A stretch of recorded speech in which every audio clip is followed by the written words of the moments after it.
உலகத்துல இருக்கிற எந்த மதத்தை எடுத்தாலும் எல்லா மதமும்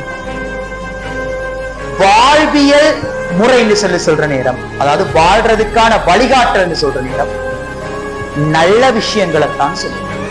தம்பி, ஒரு மதமாவது சொல்லுதா அடுத்தவனை கொள்ளுன்னு சொல்லுதா? இல்ல. எல்லா மதமும் சொல்லுது அடுத்தவனை வாழுது. எந்த மதமாவது சொல்லுதா களவாடு?